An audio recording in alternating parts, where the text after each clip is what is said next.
Here's a quick recap of what you need to watch out for, or need to be sure that you do, or something like that when you're changing your tires. Number one, clean out and check with your hands the new tires, because by the time you get them and get them home, there may be crud and dust and dirt in them. And if you leave stuff like that inside a tire, between the tire and the inflated tube, that's the thing that causes tubes to leak. Okay? Number two, you can remove the valve from the inflation nipple on a tube, and it'll deflate a heck of a lot faster than continually poking that little silver thing with a screwdriver and waiting on it to deflate.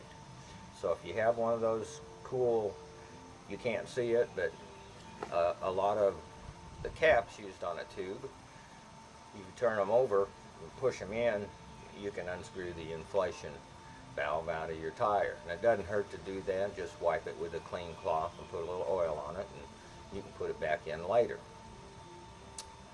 Number two, and this is the main thing, is particular, and it's more important with brand new tubes, because they come and they're totally flat, and you got to unwind them and sort of try to make them round.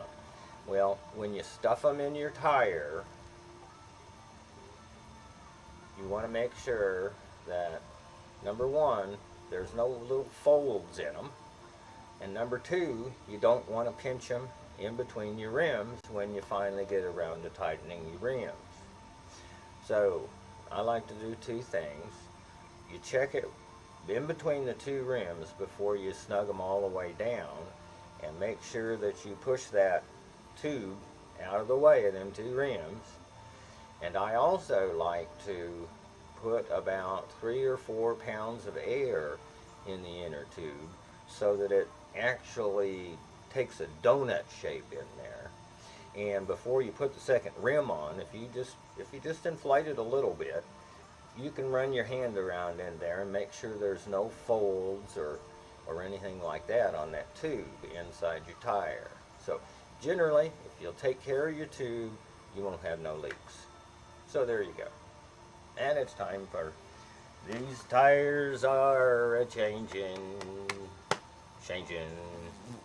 Okay, here's a couple of close-up shots of some tires.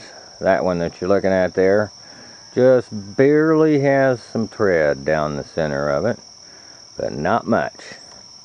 That's my spare right now today, and it ain't much of a spare. It's just for emergency work. Here's an old nylon grip there. You can see that tread right in the center of the tire, that's still nice and deep.